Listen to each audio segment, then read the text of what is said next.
I would say let's take a bite out of crime, but this guy's a criminal, so take a bite out of justice? Nope, doesn't work.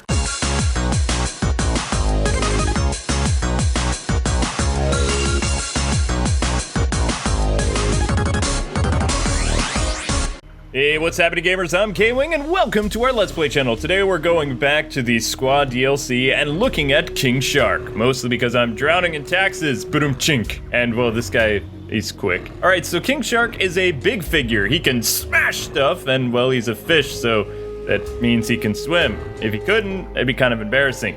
He's unlocked after you buy the Squad DLC or Task Force X, depending on your region.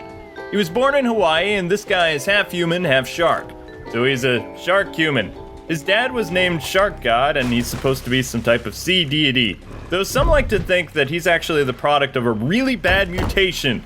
I personally think he's just this weird, freaky metahuman that looks like a shark. Anyway, his first appearance was in Superboy number 9, 1994.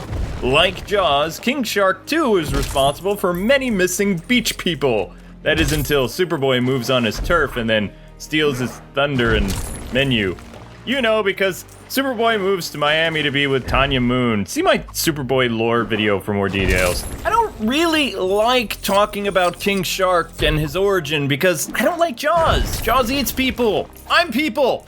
Also, kids, if you eat people, you get in trouble with the law because it's kind of illegal and just sick and wrong. Don't eat people because it's bad and it's actually bad for you.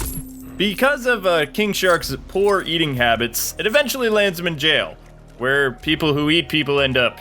He does break out of jail though because he has shark teeth, and then he joins a group called the Dragons, and yes, some of them are actually mutated dragon freaks too.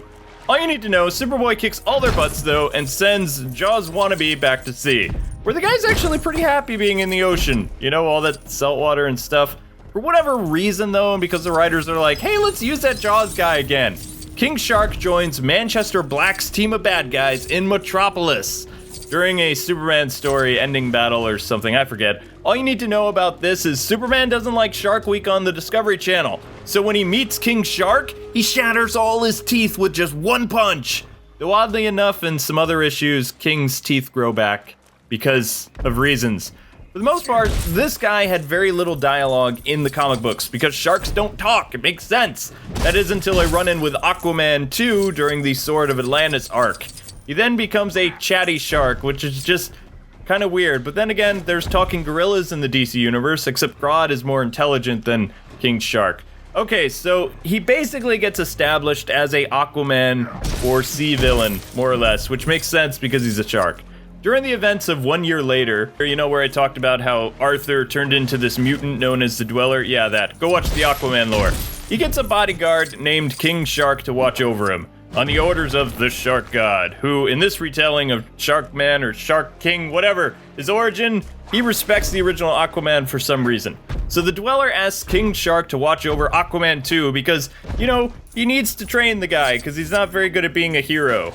But, well, you know, King Shark agrees. He doesn't really like the replacement hero, so he just grins and bears it, you know, for a while. Wow, that probably didn't work, you know, because he has shark, forget it. Later, they actually write in a rivalry from the past between original Aquaman Arthur Curry and King Shark, which didn't exist, actually. So anyway, back on Reef's End, once again, Sharky was the reason people were afraid to get in the water, because scarlet billows seem to spread whenever he shows his pearly whites. So now this was a job for our outrageous hero, except King Shark, you know, could walk on land too, so I don't know, I would have just called Superman for this. You know, because he's kind of like an all-terrain hero. Anyway, apparently King Shark's dad, the Shark God or whatever, asked his boy to go and eat this order because there was a prophecy that, you know, when they fulfilled this, some type of lady with superpower would come to the ocean or something. I don't know. Of course, Aquaman stops it and, you know, breaks Shark Guy's jaw. And, you know, how they become chums later on, during the whole 1 year later thing, I'll never know. I can see it now. They're sitting at a bar or a fish fillet or something. Hey, remember that one time you were eating monks and I punched you so hard you couldn't eat people for 3 years? Good times. Outrageously good times. So yeah, I can see how they'd be friends. So basically the shark guy shows up again in Final Crisis and he and Superboy fight again. But for whatever reasons, because the writers and Dan Dido hate Connor Kent, Superboy loses and is saved by Supergirl, who mangles the shark in ways I can't describe. In the New 52, he's part of Waller's Task Force X, and he still eats people and occasionally teammates on Waller's commands, just like poor Yo-Yo. Yep, there was a squad member called Yo-Yo. He got eaten.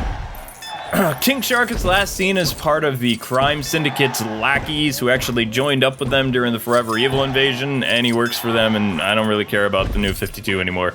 He's been in a couple animated films like Public Enemies and Assault on Arkham. And that's it, that's all, ladies and gentlemen. Thanks for watching. Don't forget to mash that like button and tell me what you thought of this lore in the comments below. Also, if you have a character you really want to learn about, let me know in the comments below as well. Until we meet again, God bless and happy gaming. See ya!